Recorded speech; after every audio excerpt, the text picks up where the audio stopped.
The U.S. Surgeon General just dropped a massive warning on what's trending with our kids regarding screen time. And the message it sends on how screen time is impacting our children and teens is a wake-up call for all of us. Today, on this episode of Youth Culture Matters, I chat with 3 youth workers to break down the report's data and recommendations and to strategize about how we can best respond for the good of our kids and God's glory.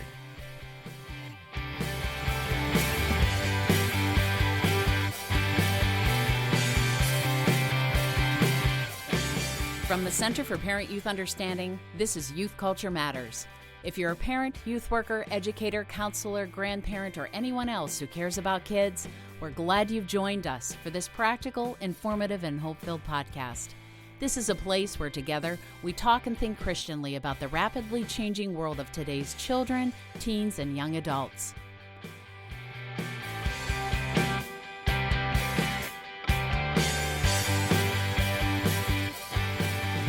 Well, welcome everybody to another episode of Youth Culture Matters. I'm Walt Mueller here at CPYU, and we are going to have a discussion today about something that came out recently from the U.S. Surgeon General's office. It's a Surgeon General's warning on the harms of screen use, and I thought, what better way to talk about this and about how to process this and how to think about this may change the way we parent our kids or the way we do youth ministry in our churches than to talk with 3 of my dear friends, along with Chris Wagner here, as they're all CPYU research fellows. They're all boots on the ground youth workers, and so we're going to welcome them. Let's do it one at a time, Chris, because I think we're not going to do take 5 because we've got 3 guests. So we got one question, and we'll introduce them. Well, let me introduce them, and then Chris, you throw the question. Sure, you can moderate that. So Jake Beer's here, and Jake, you're down in Newtown Square, Pennsylvania, and your claim to fame at being at Springton Lake Presbyterian Church is? That I have your grandkids. That's it. You got it right. You got the question right. You've got those kids in there. And, Jake, I pray for you every day. Other things as well, but for that. And Josiah Rios is here. Josiah is out in Canfield, Ohio. Josiah, welcome. Tell us what you're doing out there. I'm the middle school pastor here at Old North Church, so I get to have a lot of fun while also figure out how to make sure they understand the Bible. Yeah, that's good. You guys are deeply committed. I know all you guys are deeply committed to teaching the Bible. So, and Mike Terry's here. Mike's in Ohio as well. And we always say when Mike joins us, it's the miracle of technology that brings him here. And we joke with Mike all the time because Mike's not a Luddite, but Mike, look that up if you're not familiar with that. But Mike is extremely cautious, and I appreciate that about him very, very much. So we do joke with him, but we respect a lot of what Mike says. So I'm glad he's on. Mike, where are you? Yeah, I'm over in Greene, Ohio, at Parkside Church in Greene. I'm the family pastor here, but I work with students a lot still. And it is a miracle, although my connection was not working, and it just confirmed all my worst fears. And I don't even know if I can. Is this the real you guys? Is this AI? Blink twice. Yeah, we're here. Yeah, we're here. And it was funny because when he got on, we could all see each other. We were all moving, and he could hear us, but he said we were all frozen. And so I don't know. Yeah. So Mike's here. So you guys, I'm glad you're here. And one of the things we like to do on the podcast, if I have one guest, we'll often do. By the way, if they're not a highly esteemed guest that I feel like I have to honor and not, disrupt their lives with these questions, and you guys fall into that category of being not esteemed, so we're going to throw something at you. But we'll have someone on, and we'll do what we call Take 5, where we throw 5 rapid-fire questions just so people can get to know you, a little bit of the banter. So we're going to do Take 1 for you 3. I have no idea what the question is, but Chris has it. All right, in light of the fact that today we're going to be talking a lot about screen use, Walt, you might have to think a little bit differently than the rest of us just because, you are... This is an age thing right old. Now. Yeah, I knew that was going to be. Yeah. So, all right, the question I have for you, for you guys is, what is one video game that you spent maybe a little bit too much time playing, whether that was in your adolescent years or maybe it was yesterday? One video game that you spent a little bit too much time engaged in that you're willing to admit. I'll start. I the greatest video game system that ever has graced this planet is Nintendo 64. And I remember opening it up on Christmas when I was in elementary school, and Donkey Kong 64 was the game that hooked me, and so I played a lot of hours with my buddies and my cousins on Donkey Kong 64. And then when I got into college, I know I'm cheating here, I'm getting to, but then of course you get into Xbox 360 and played Halo with my buddies and stuff. But Donkey Kong 64 was what got me into it. So Very good. All right, Jake, you want to take it next? I'm trying to think. There's probably a lot of video games. So, but the ones that probably made the biggest impact on me, and I still play from time to time, are the Elder Scrolls games. So Skyrim and Oblivion. It was like basically playing in Middle Earth, and that's what I always wanted to be. So I'm a Lord of the Rings nerd. So that was the closest thing to it. I'm trying to think like recently, I feel like I only use my phone, and I feel like a lot of kids play Clash Royale right now, or at least they did.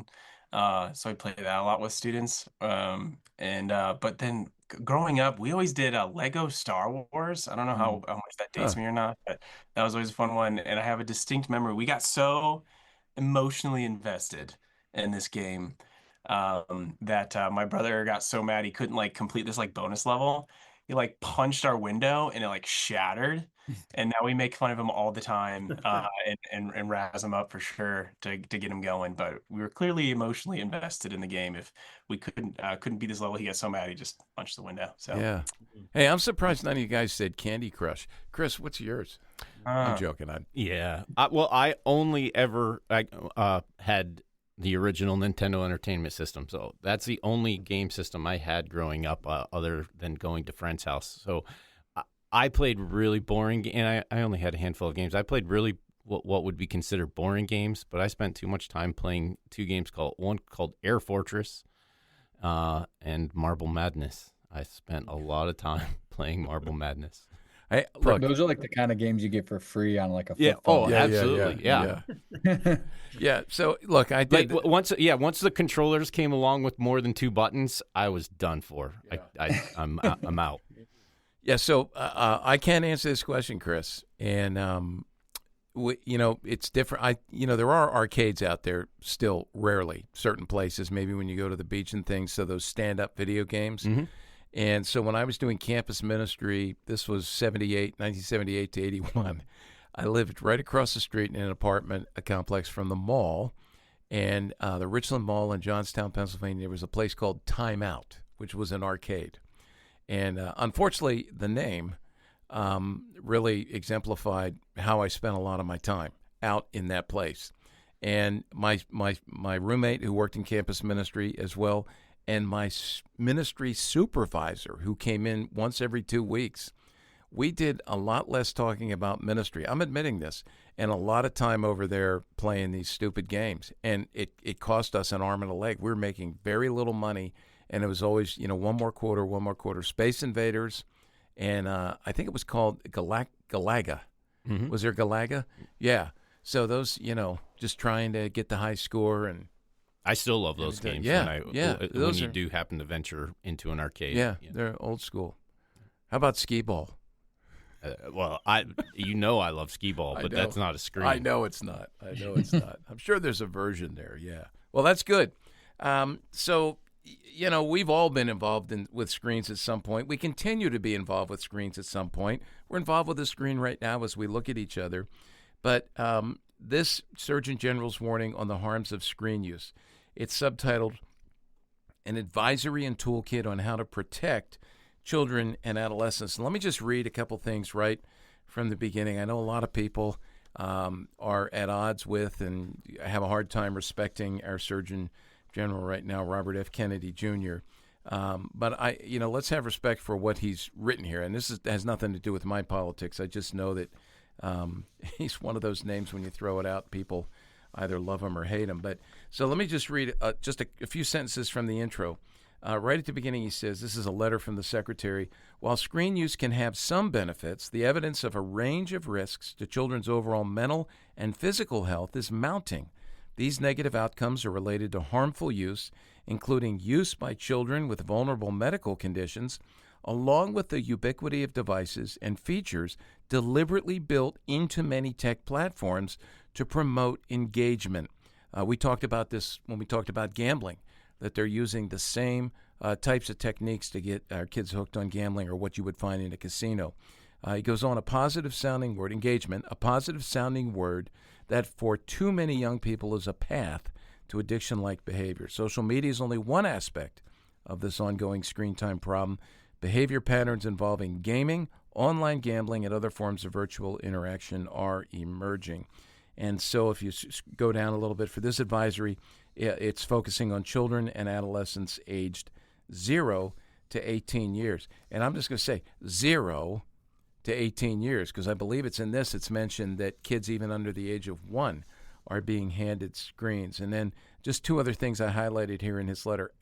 There's a call-out box that says, action cannot wait until all evidence is available. And this goes back to what we've talked about before with Marshall McLuhan. First we shape our tools, and then our tools shape us. And usually they misshape us, and we don't find out until it's too late to see what the negatives are. So the advisory is not only a warning, but also an invitation for all of us to enjoy a broader world beyond the confines of screens. Join us as we seek to scroll less and live best. Let's turn our screens off and our brains and bodies on so we can live real life. Now, just one more statement here, because what is a U.S. Surgeon General's advisory? It says, it's a public statement that calls the American people's attention to an urgent public health issue and provides recommendations for how it should be addressed. Advisories are reserved for significant public health challenges that require the nation's immediate awareness and action. And so we're going to talk through this. Now, it starts off with a ton of, summaries of different aspects of this and some of the data. Let me go to you guys. Anything surprising when you looked at the data? And when I say surprising, maybe not surprising to you guys so much because you're aware of a lot of this already, but things that you think people might find surprising even if you don't. Even just as kind of, as I was reading this and kind of just starting into it, I don't know if it's a quote or just an idea that came to mind was if you're not paying for the product, you are the product kind of thing, whether that's social media or an app or streaming services, right? We totally get this with even with the advertisements that happen on those types of platforms, right? Which clearly shows if you're getting shown an ad, they're making money and getting money by selling your attention to other people. So even just having the ads there shows you they're actually wanting your attention and you're the person they want continuing to stare at whatever they have, which should just make us aware in the first part. And that was just kind of in the back of my mind of like, okay, we need to realize with screens, we often are the product. And that should just be a ground zero starting point. And then as I read, right when, even at the beginning where they talked about the warning signs, it really kind of stood out, but also just kind of struck me. I'll just read them without putting the screens part in there, because it sounds like any other addiction, which we often take very seriously, right? Any other addiction of substances or other things that we have seen over time show a lot of harm to, whether it's our bodies or lives.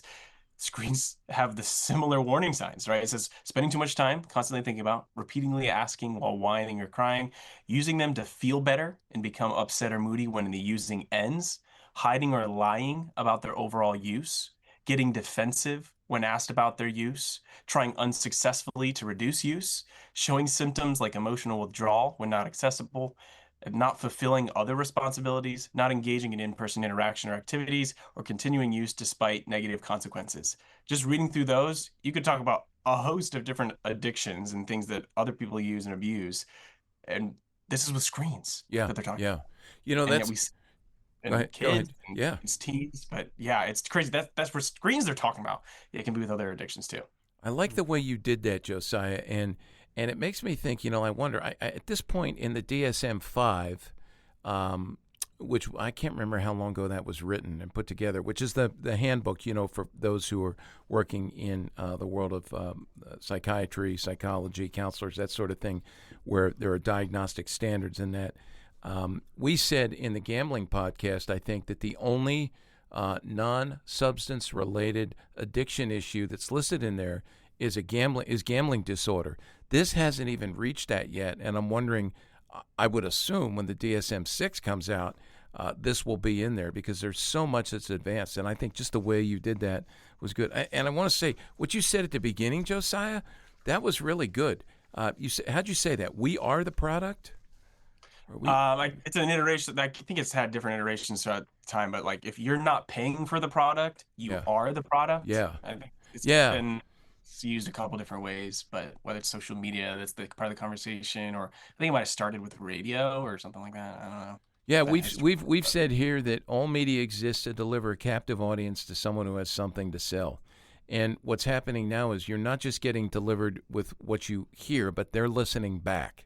And when they listen back, they're gathering data, which is going to adjust the algorithms to deliver to you what you want. I had an experience yesterday, again, that was pretty striking to me. We were joking. Our TV in our family room, it's from the I was way before 2010. It's a plasma. I don't know if anybody has those anymore, but it's survived. It's great. And I don't think they make them anymore, but it's not a smart TV, all right? So we have the cable into it. We can get to the apps and things like that. However, I was reading about the smart TVs and the settings on smart TVs, and when we were visiting this family yesterday, they'd gotten a big brand new smart TV that was in their basement, and the gentleman in the house was saying, I love the TV, but I listen to this voice constantly telling me, how do we turn that voice off? The voice was explaining everything, and every time we would change a channel, I'm going now to however it worked. And so we got into the settings, we turned that off, but then we found settings where you can tweak the advertisements you get, the form of those advertisements. Are those advertisements personalized? And I know our TVs are listening to us, and they're collecting data, and so that applies to that. What about the rest of you guys? I was gonna hop on what Josiah was saying about addiction, and just thinking about the screen use itself. These are obviously designed in many ways to be addictive. Not just, it's not just the platforms and the apps that have specific psychological engagement features that kind of pull you in and harvest your attention and all these things that have been really well documented. But even just the screen itself and the phones are designed, the hardware is designed in such a way to get you to engage with them. But I was thinking about how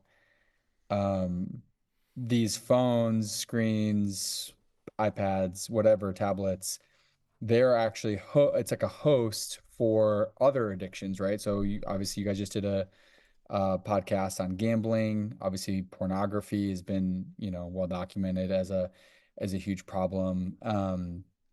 Now even like relational, maybe dependency and addictions to the emotional ties through like AI companionship stuff. Like, so it's interesting to think about, like, obviously we can be addicted to screens themselves, and kids can be addicted to Candy Crush or different games that they're playing and all, or, the notifications on your Instagram.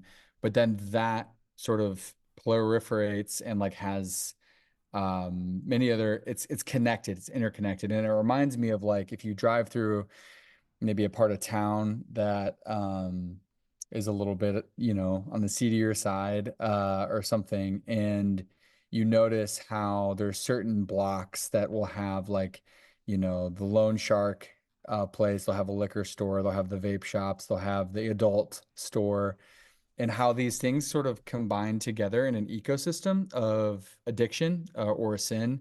And I think screens and phones in particular are kind of that block. Like they can host all these other things, and then we give them to middle schoolers or even younger, and we sort of expect them to be able to navigate that well.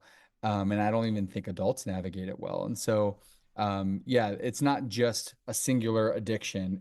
They're all interconnected. And I think that's what makes maybe the problem so hard to deal with and complicated, is because it's all interconnected. And we feel like we need our phone for texting, but then also we have all these other apps on it or access to that provide a lot of problems for our kids and for us.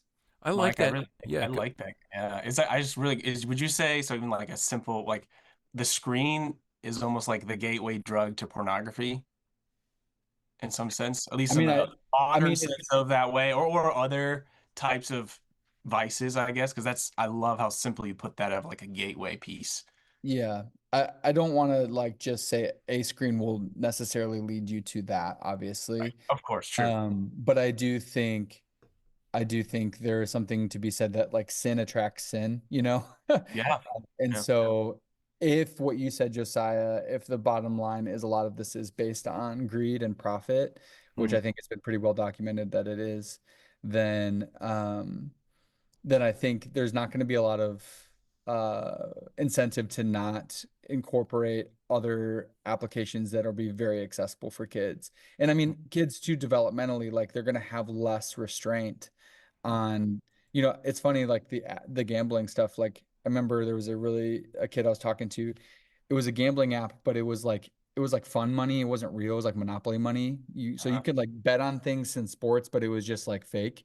mm, And I was like talking about, I'm like, but like, what is this going to lead to? Like what's the next app that you're going to get? The right. Cal Sheet app or whatever Yeah. that you can, and so it is a gateway. I don't think it necessarily needs to lead that way with wisdom and discernment and prudence and like good boundaries and parents who are helping you and supporting you in that. But yes, I mean, Yeah, I I think think I think even the form itself actually talked about how the screen content itself matters, and I think they gave a couple different identifiers of what yeah, tend to lead to those types of things that were certainly helpful because it is a tool. Even as Walt mentioned earlier, it's a tool. We're not to throw out the entire thing right now. We're not tossing the baby out with the bathwater, but hmm what we are consuming is certainly what we want to Yeah. evaluate there. Yeah. Hey, before we yeah, go to Jake, I just want to follow up, Mike, on something you said. You talked about talking to that student with that, fake, phony money, monopoly money, whatever. Did he respond at all to your warning? Do you remember how that is? I mean, I'm anticipating what that response might be, or thinking in my head because I've heard it before on other things. But did he say anything to you, or did you just get a I don't, it wasn't substantive. I yeah, mean, he's a really good kid. He's yeah, thoughtful, and he's aware of these things. But it was something like, oh yeah, like there's a huge difference and I won't yeah, do that type yeah? of It's thing. never going And to happen to me, right? Never going to happen to yeah, me. It's and always somebody and else. so Yeah, so I think one of the things that's important here, even on this first page, is what Josiah just brought up is like content, right? So what Instagram has, that's been well documented, that Instagram has a lot of like features built into it in order to exploit certain psychological vulnerabilities and emotional vulnerabilities in kids, to keep them addicted and engaged and all this kind of stuff. But it's not just the content, it's the form of the thing itself. So like if you think about just even holding a phone and looking down at a phone, it's automatically very individualistic and consumeristic. Like if everybody's had the experience where you're sitting in a room full of people, your friends, and 80-90% of them are looking down at their phones, and all of a sudden you're like, what's going on? Or everybody's engaging and there's that one person looking down their phone and they remove themselves.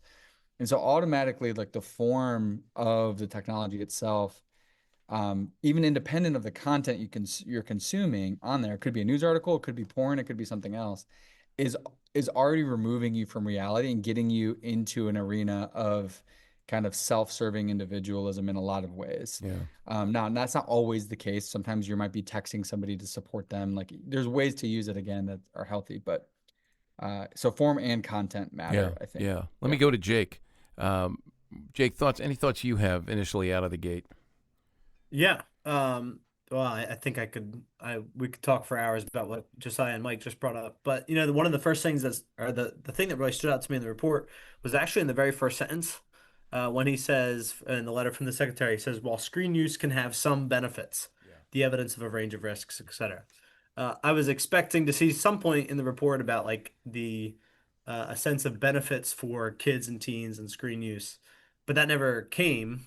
And just wondering, where do we as parents and leaders kind of make decisions for ourselves, like where the risks outweigh the benefits for our children, for our teens, and so on. And I think that's definitely the case. I mean, you say it's 0 to 18. When I think of my kids, 5 and under, the risks of screen use vastly outweigh any benefit that my kids could get from that. But then reading on in the report, this is on page 19, it says, digital media multitasking has also been associated with reduced learning efficiency during studying. Well, one of the promises that our technology gives to like teens and young adults and whatever is you'll be more productive, you'll be able to learn more, use these apps to help you study for your Spanish class, submit all your homework online. I mean, most schools now give laptops to kids, right out of the gate in elementary school that they're doing their homework on, doing everything on. And yet here, right in the Surgeon General report, or right in this report is this that it actually leads to reduced learning efficiency.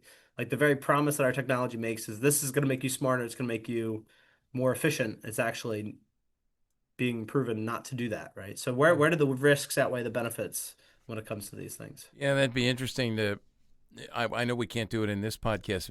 It'd be interesting to have a podcast on. Okay, let's just come in and be positive and say what are the benefits, and then kind of after that summarize like, okay, which way is the scale weighted on this? And I think you're right, Jake, on the age and age of entry and that sort of thing. Look, this stuff is here to stay, right? And so I do think we need to help our kids learn how to navigate it with wisdom and discernment.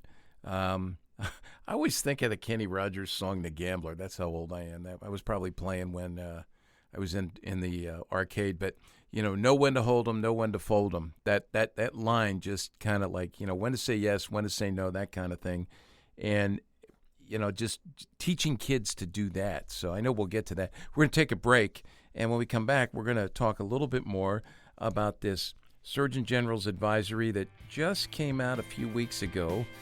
It's a warning on the harms of screen use. We'll be right back.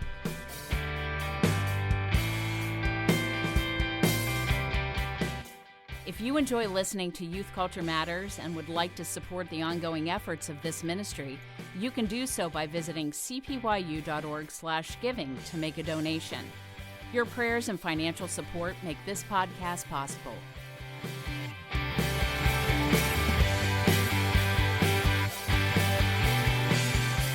So one of the things that I saw in the report, there's some graphics in there, and one of the ones that popped up on page 12, I think you guys have that in front of you here, is screen time over the young lifetime. Average daily screen use increases as children age.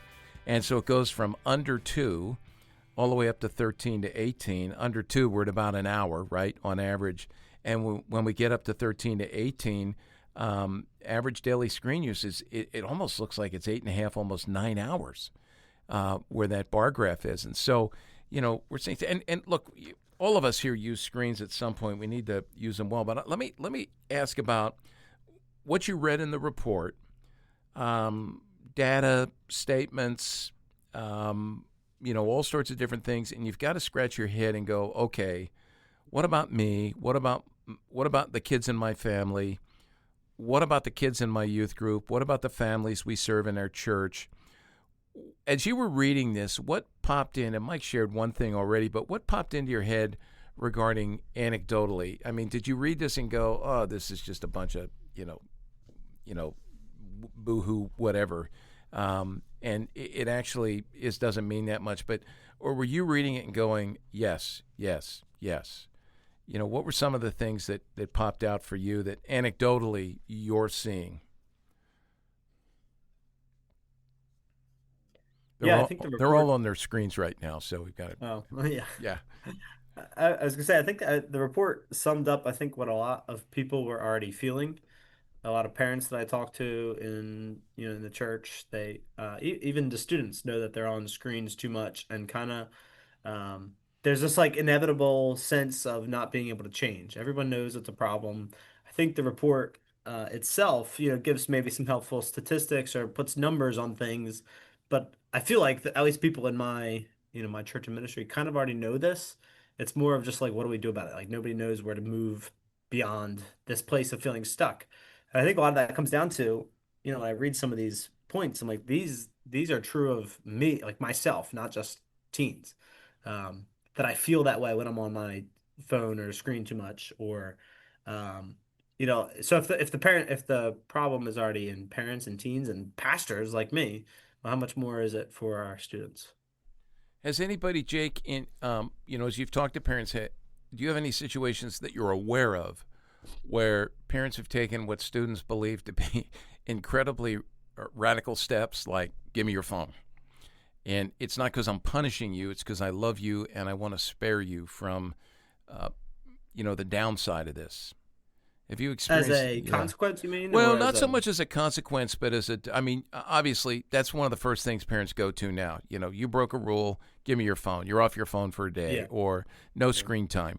I'm saying more rather than a response to, something a child's done wrong, but rather a response because you, as a parent, want to do what's right. And Yeah, I don't know anyone who has reversed the decision, like taken away a smartphone after they've given them.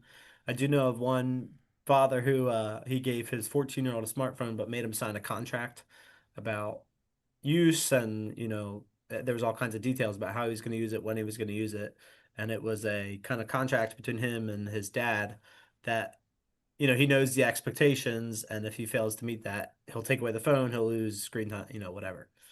Um, Yeah, that's great to hear that they're handling it well. And that's where too, as kind of reading through some of these, I actually recently, in the past couple of weeks, had a student approach me, which I think was prompted by the parent, and saying, "Hey, what do you think about this particular social media?" Just the fact that they were thinking about it and then asking others about it was huge. And so, kind of reading through some of their suggestions in this article and in this study here was actually like, wow, yes, okay, good. Like the discuss, I think, is their first of their 5 Ds, and the fact that talking about it is just important instead of just shutting it down, right? My goal in a response like that when the student comes to me isn't to be like, okay, let me come down hard on what I think about this particular social media, but to actually invite that conversation to help them think about the why. They want that particular app or want this particular tool or whatever it is they plan and want to hope have, and what they hope to use it for too, why they want it, what they're going to use it for, but then also to be aware of the dangers, just setting up the fact that there are dangers with anything that we use, even like when they go through their whole temps certification class to drive a car. They learn about the dangers of how they can kill other people with this multi-ton vehicle. Or hey, well, we should talk about the dangers too when it comes to the things on our phone and the things that we use there. And so conversation is that important starting piece. And those five, I think there's 5 Ds. Is yeah, that right? there are. Yeah, 5 Ds. What is it? So discuss, right? So talking about it, that's the first one. So I was like, yes, absolutely. The do, which I thought was huge. Model the healthy screen use behaviors you would like to see, right? So as parents, right, as leaders, right, we need to model that. And so often it's easy.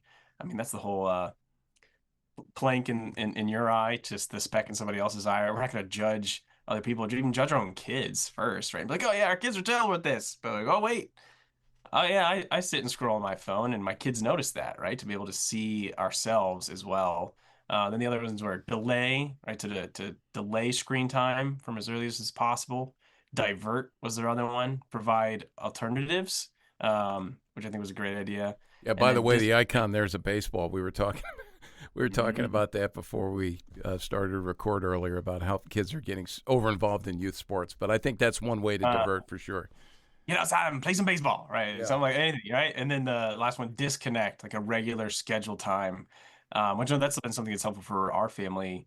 Try to have something every day, every week, every month, and then every year, where it's like a longer and longer time that you try to disconnect from screens. The one D that they're missing is maybe discipleship, right? To talk about, hey, how does this impact, or how are you impacted? How's your walk with Jesus impacted by screens in your life? Digital discipleship. It's a tool, right? The way you use it is either going to advance the kingdom in the world and in your life, or a kingdom of God, or the kingdoms of the world, the flesh and the devil, and getting our kids to see that. Yes, I like that. they're wrestling with one way or the other. Hey, how does your screen time encourage you toward or away from godliness, right? In general, why it can help you, but it also can hurt you, and more likely the latter, because it's easy to draw us away from. Yeah. But super helpful, I felt, reading through it.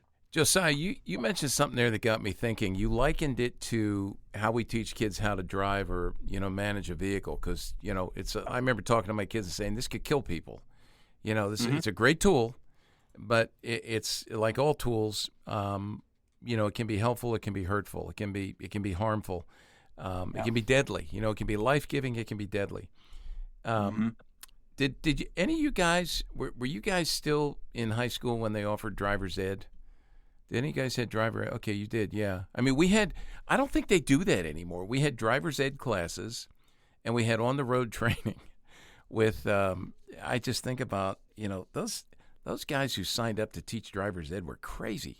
Going out in those cars. And by the way, back in the day, our cars there were two sets of pedals and two steering wheels, so they could overtake. And that is like with parents, what you're saying, the discuss part or the do part, the modeling. And, we often say with our kids, because when they hit adolescence, cognitively, they're starting to be able to, think and process for themselves, make decisions. And of course, they think they can do it a lot better than they actually can. We all were like that. But we say when they're young, we think for them. When they go through adolescence, we think with them so that we prepare them to think for themselves. And that made me think when you said that, Josiah, what would it be like if we offered almost like a parallel to driver's ed in our churches with our students and maybe with our families? I don't know at what age, maybe when kids are young, but a class where everybody's together on digital discipleship that would parallel, driver's ed. Somehow to teach on that, and before they get to the point where they're putting the phones in their young children's hands. Just a thought. Yeah, I often tell like even the students themselves, I try to argue that you can cause more damage with your phone than you can with a 2-ton vehicle, actually. Like the amount and how many you can impact is more and greater. And you can't necessarily be stopped as quickly as you can on your phone. And obviously the damage is slightly different. And I try to be a little bit more grandiose than that to help them see the big picture. But I Yeah. can't remember the number. What was the number? Like how many kids Was it? suffer from cyberbullying? Oh yeah, Like yeah, just yeah. that I alone, saw that. right? Cyberbullying alone, like let alone what else other damage you can do with your phone and screens and other things. Is Five out of pretty high. 10. 5 out of 10 kids. Yeah. Yeah, there you go. With just that alone, just looking at cyberbullying and the damage that you can do for that, it makes sense to get some type of training. And I think that leads right into, yeah, as you talk about it as parents, or you help your parents to talk about it, or you talk about it with your own kids, to invite that conversation and invite, okay, well, what should we come up with? How can we come up with a training wheels, which is probably a little more demeaning to a student. But yeah, training, which I know there's all sorts of phones out there now that are a little more um, kind of like the other steering wheel, as you said. Well, Yeah. there's more parental oversight. There's more things that you can set timers on and things like that the parents can see. So there's probably something there. But I don't know, Jake, Mike, do you guys do? We probably already do something. Mike probably already has a course that he's taught uh, and doing with his parents. Yeah, the students complain that my like two topics, I have like two topics I talk about, and that is technology and relationships. Um, Good no, topic. but I do have a parent workshop that I've done for parents that I've built out that goes through a lot of this stuff, and that's been helpful. What's funny though is I don't know. Oftentimes it's like the parents that are already doing it really well Yep. who come Yep. who come, which is great, which is great. We all need reminders, but it's also oftentimes I'm like, oh, I know this family really needs to hear this, and that of course they don't come. They're probably scrolling on their phones at home, um, but the one thing I was gonna say, just as anecdotally, I had a dad, and I really love this. There was a dad who his daughter was wanting to get the Be Real app, which I don't even know. It's not as popular as it was a couple years ago, but it's an app that's kind of marketed itself, at least originally, as something that's like counter to Instagram, where you're supposed to be really real and like wherever you're at during the day, you get a notification to take a selfie and you don't have any makeup on, you don't have any whatever, and you send it to your friends. It's supposed to be like more authentic. And his daughter wanted the app, and his daughter is a very mature kid, responsible. And so he met with me and to talk it through, and we had a really great discussion. And kind of what you were saying, Walt, like my encouragement to him was like, hey, at this point, she's in high school now. Let's think with her. Let's give her some leash on this. Now, knowing the risks and have intentional follow-up conversations on this. But honestly, even before that, like the fact that this dad reached out. He's like, I know nothing about this stuff. I'm confused. I don't know what's going on. That was just humility on his part. Like, I think a lot of parents feel overwhelmed by these things, but they don't want to seem stupid or out of the know, or they don't want to seem inept as parents. And so they keep these things to themselves, and their kids end up just downloading whatever, and they don't really manage it, or so I just think humility is such a huge piece to this of we don't know what these things are doing, and this is a lot of this is very new. Now we're getting a lot more data out, like this Surgeon General's warning. So things are coming to light in a clearer way. But we need each other to be able to, especially in the church, to be able to have these conversations and support each other and discern together on what the next healthy steps are. So I just love that dad's humility in approaching me about this. And we had a great conversation. There was good follow up with his daughter. And I think it's been a healthy process. But that's a good model. Like, go to somebody else. It doesn't have to be a youth pastor per se or a pastor, but it could be another dad or a parent, or a group of friends that hey, what are you doing with your kids? How are you guys discerning and was thinking about this? How are you praying about this with your spouse? What are your boundaries you set? Andy Crouch talks a lot about this in TechWise Family, how this is not something we can do on our own. The We need village. each other. Yeah. Yeah. Yeah. Mike, two things that come to mind there that I think are really good practical responses. One is, I think as youth workers, we need to encourage all parents to understand that they're not alone in this, being ignorant of what's happening. And like here at CPYU, we're trying to track with these things, and every day there's something that's been around for a while that we see that we're going, what in the world is that? Like you can't keep up, right? So I think that position of humility is really helpful, and I think we can give parents permission for that, and at the same time say to them, because I care deeply about your kids and their spiritual growth as you do, when I find something, I'm going to tell you about it, and I'll help to raise your awareness on this so we can then work alongside each other and do that. Jake, we talked about some of the stuff you did in that class you did on youth culture, right? We had a podcast with you a couple episodes ago. Is there anything that in your head you're going, yeah, we talked about that, that you could share some wisdom from that when you had that one day, that one session where you were talking about technology? You mean so from that class about Yeah, like anything that you're thinking that you shared, like Mike, said he's put some things together. Is there anything you put together, or certain things that you communicated to your parents you think would be good for the youth workers who are listening to communicate, and the parents who are listening to hear? Yeah, sure. I think there's a number of things. One of the I think thinking theologically about these things Yes. is that level of embodiment. Um, Technology promises that we can transcend our limitations as, finite creatures. We can know everything, we can be everywhere, we can talk to anyone at any time. Um, but recognizing, I think like we need to help students realize like you you have been made by God, and you are known and loved by him despite all your limitations. And your limitations are not like bugs in the system. They're a feature of being human. That you don't know everything. So our technology, I think, forces us to be disembodied in certain ways. One of the things I'm just looking at here on the 5Ds, I think that some of these are helpful in the general report, but the fourth one, divert, right? And it's this at the end of it, it says prioritize completion of desirable activities first, such as chores, homework, music, or sports before screen use. I still feel like that's like a little bit wrong-headed. Like we're using screen use as a reward for getting all these things done. Like, okay, now that you did your homework and your chores, you can go scroll through TikTok for 2 hours. But like that, I think that's still wrong-headed priorities.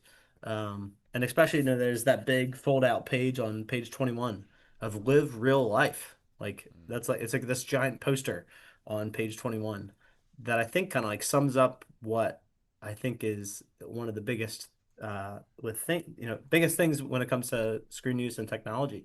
And really the desire of a lot of parents and even teens would be to live real life, to embrace the bodies and the places that God has given us as embodied creatures, and to live real life, right? It's Yeah. it's funny that you have to put that in like bold font for us to really get the picture. Yeah, when Josiah was reading those 5Ds, and I pulled that sheet out, and I love them, and I love the one that you added on discipleship, the 6Ds. That one on divert. You know what came to mind? And you guys are probably too young for this, but there was a McDonald's commercial. I refer to it a lot. It was years ago, and it depicted a family who sitting in front of their black and white TV. It was probably the late 1950s, whenever Elvis appeared for the first time on the Ed Sullivan Show. And that was all the screens that people had. And the kids are two girls, like late elementary and probably middle school and high school. And they're sitting there and they're, getting all excited. The commercial's ending. Ed Sullivan's about to introduce Elvis to come out for the first time. And that was quite controversial. And the parents are in their chairs behind them. The girls are on the floor in front of the TV. And as Ed Sullivan is going, ladies and gentlemen, Elvis Presley, you see the father get up and he walks around the wall that the TV's against, and somewhere behind the wall, the cord had gone around, it was plugged in. And without the girls knowing it, as soon as Elvis was introduced, he unplugged the TV. And it just went, and the girls were, you know how that is. So like, ah. And before they had a chance to get too upset, he goes, come on, girls, let's go. We're going to go to McDonald's. And it's that whole thing. And then they got excited because it's that whole thing of diverting, providing something else. And Jake, you raise an issue as well. Why would we use screen time as a reward, in some ways? And, as this is the best thing that you can do. It's not the best thing you can do. And we're learning that. I think we need to take a break, right, Chris? And we haven't heard from Chris yet. So, Chris, you're invited to weigh in if you want to. You're always invited to weigh in, but think about it when we come back from the break. We'll finish up our conversation with some very practical guidelines and things that these guys are thinking about or perhaps have done that would be helpful, and maybe some resources. We've mentioned some of those already, but we'll mention more. So stay with us.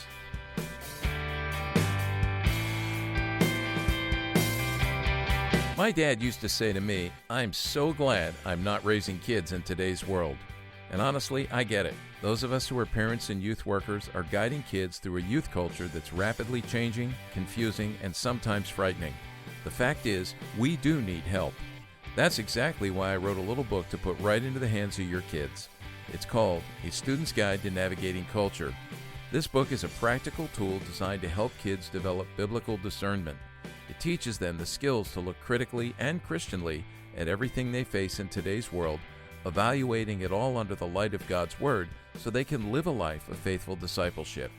Whether it's used individually, read together as a family, or studied in a youth group setting, A Student's Guide to Navigating Culture is designed to instill godly wisdom. Equip the students in your life to integrate their faith into all of life. You can learn more and order your copies of A Student's Guide to Navigating Culture by visiting cpyu.org.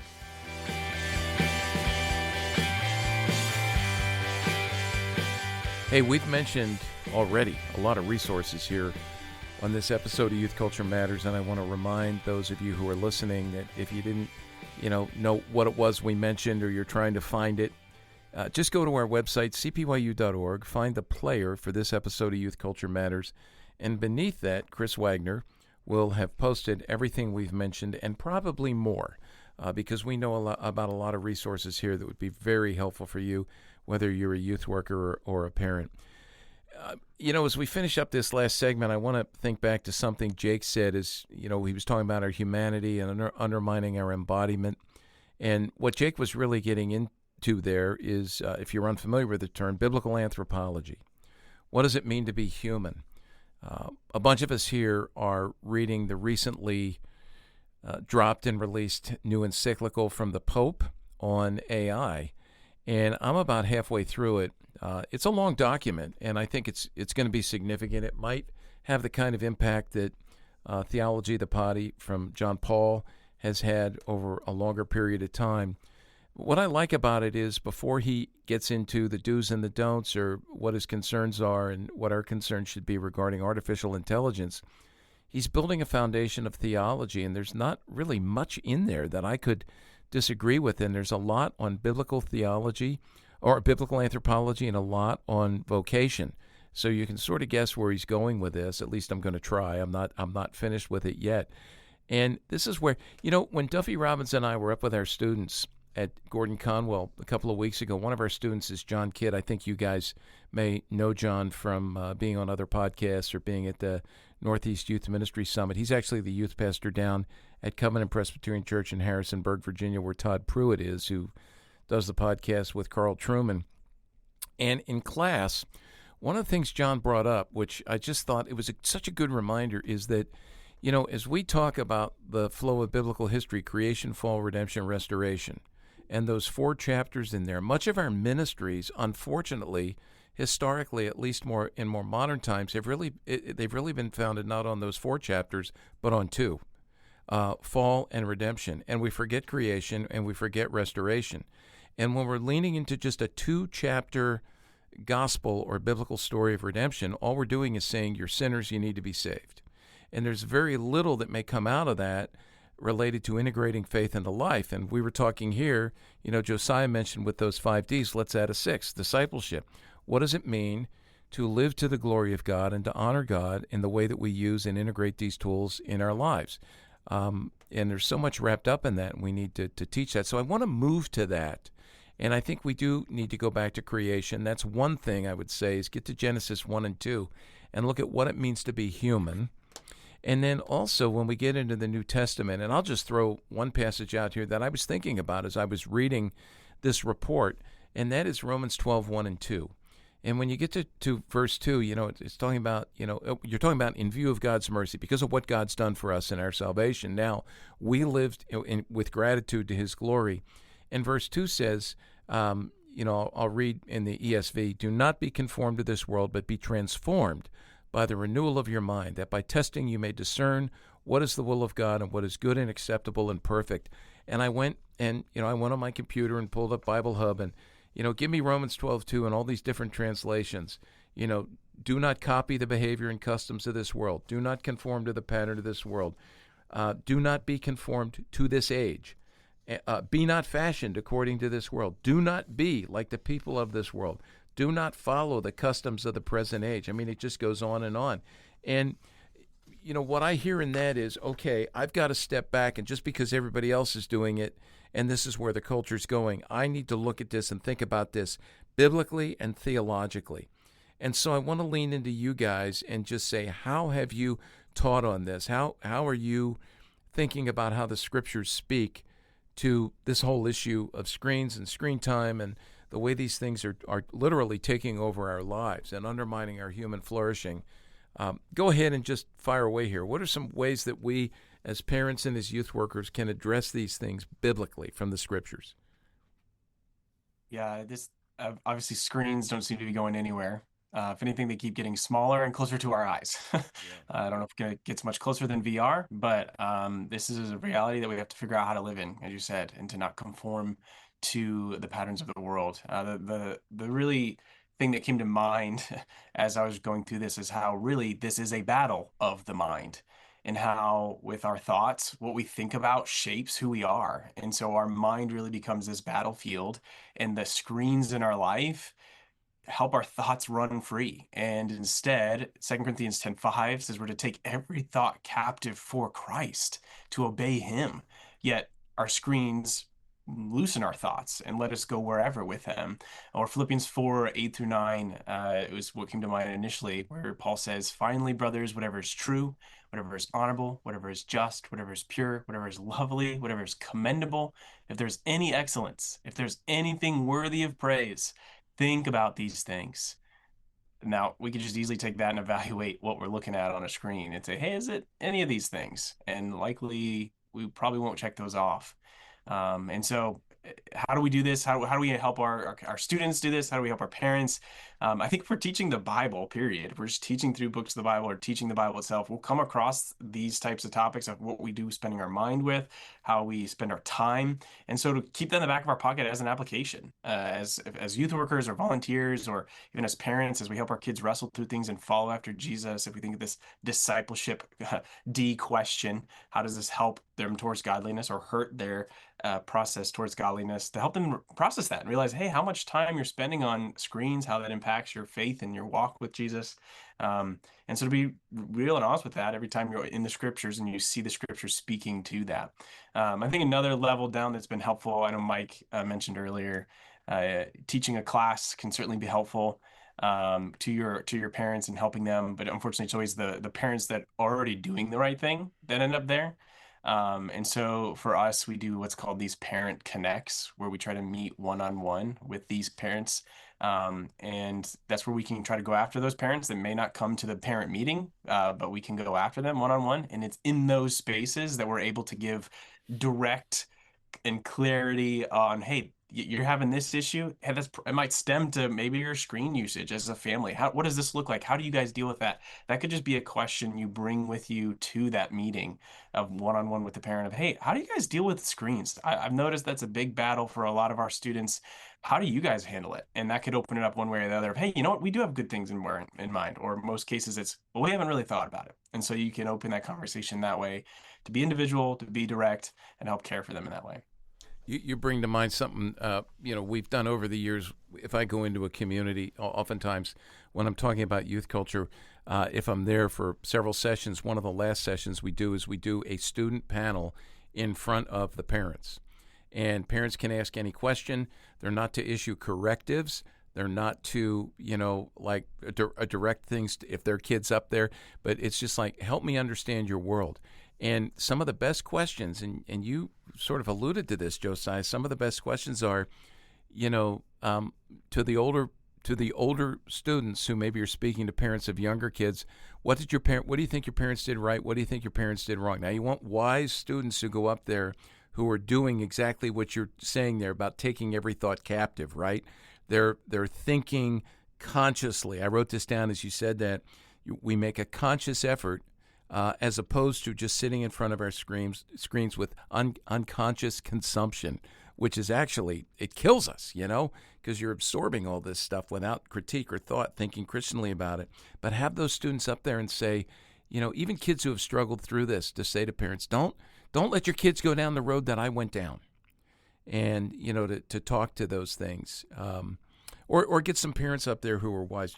I'm thinking, let me go to Jake because I think we're scheduled to some of Jake's content he's given to us, and over the course of the summer, if you go to cpyu.org, we're going to share some of Jake's content in some guest blog posts. We did ask you permission for that, didn't we, Jake? If this is not news to you, okay. I was waiting for him to say, no, you're not. So we're going to share some of it because it's very rich and point to what Jake has done. But Jake, any again, I want to come back to you this as we ask this last question. You've done this. What would you say to youth workers on this, and even to parents? Like, hey, get the youth workers, get the church, get the pastor to speak to this. You mean on putting together like a teaching or yeah, training? Whatever. Some practical steps that you found. Sure. Well, I found just to fill you guys in, Josiah and Mike, we in January did like a 4-week series on youth and culture. One of the weeks was on technology, and just some of these other main issues facing our students in the culture. And yeah, I think my encouragement would be like I did a lot of reading and research for it that was good for myself and not like it was good for my own soul, beyond just ministry and parents. But then people really appreciated that. People really rose to the talks. They were interested and engaged. We started a book club coming out of the class on issues of technology, reading Digital Liturgies by Samuel James. And like people were like hungry and ready for kind of like a deep dive on some of these issues. So I guess my encouragement would be like, you can do it. And there's a lot of great resources, even coming out of the book club. Like we just read a book together and had lots of great conversations about technology. Yeah, that's good. And again, being very proactive. I know Josiah's mentioning that. Mike, for you, you talked about some things you've done for parents as well. Any recommendations for youth workers or parents? I'd say just very practically, if you find yourself a parent, youth worker, youth pastor, anybody, grandparent, having conversations like this with kids, moving out of lecture and more into asking them what is their felt experience of their screen time use, like, and getting them curious about maybe being introspective of what kind of life they want to live. Obviously, there's discipleship moments within that where you can connect how we were created to live back to Genesis 1, reading up on your own biblical anthropology and understanding what that really means and how to articulate that to a student.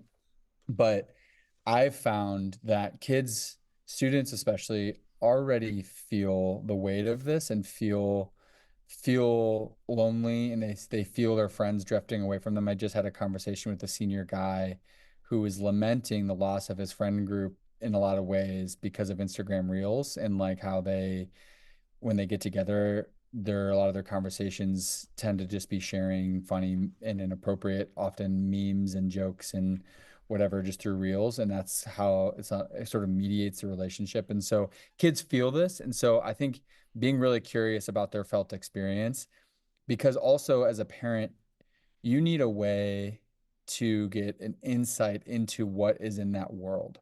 Um, that isn't Sometimes it might be you need to take their phone and go look at what they're sending. Like, absolutely, as a parent, you need to have that authority. But sometimes it's to build that trust, is to have those conversations in a way that asks them, hey, what has this been like for you? What do you notice in your friends when they're on their phone, like their own relationship with their devices?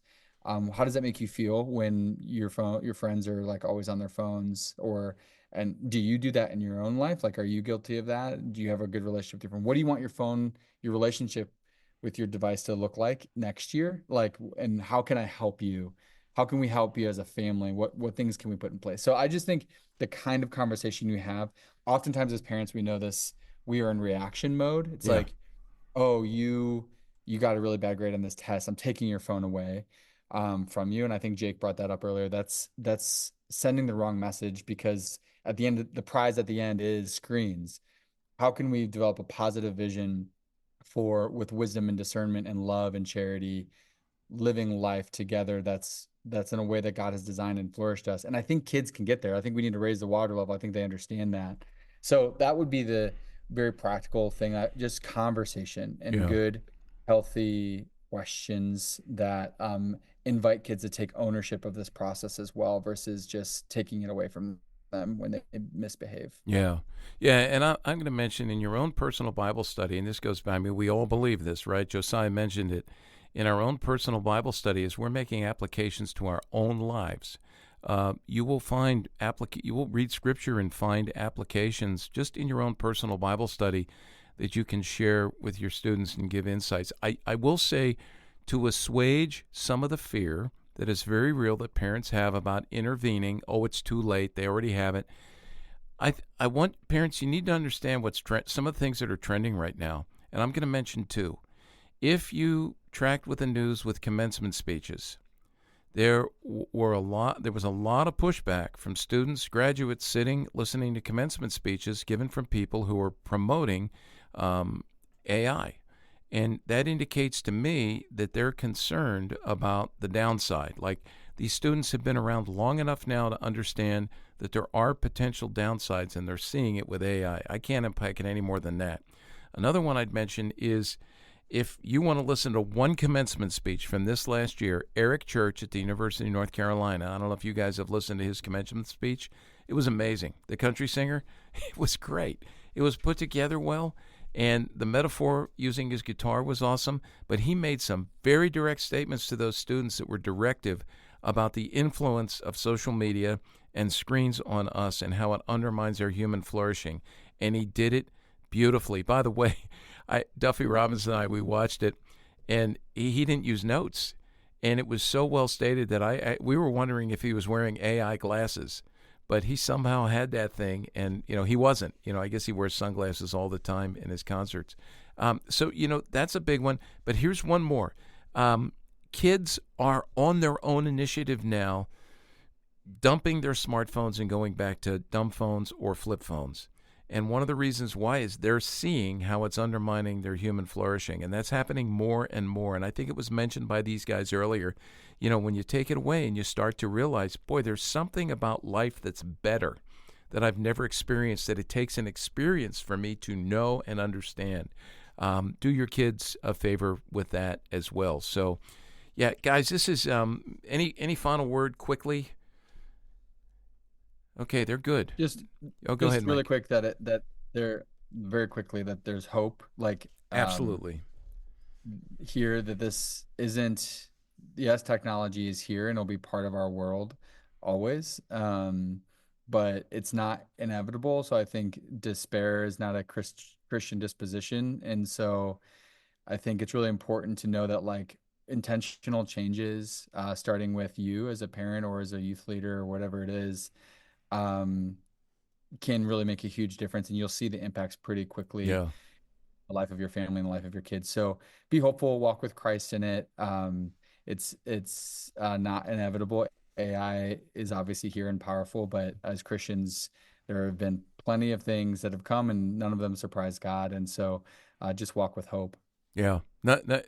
God knew all this was going to happen, right? This is no surprise to God. That's exactly what I was thinking. So, Chris, do you want to direct everybody before we cut off to look for the resources? Maybe is there anything else you want to mention? I know we have a ton. Yeah, all three of these Parent guys prompts. have written parent prompts regarding issues related to digital screen use. So links to all those. There's several of them. I'll put links to all of them individually in the show notes. And to just real quick to kind of jump off what Mike Terry said about there is hope. Sometimes it can just be overwhelming thinking about where this leads to in the future. And I'm in those kinds of situations, I lean heavily into Psalm 11, where just if the foundations are destroyed, what can the righteous do? And just the reminder that comes in the answer: the Lord is in His holy temple, the Lord's throne is in heaven.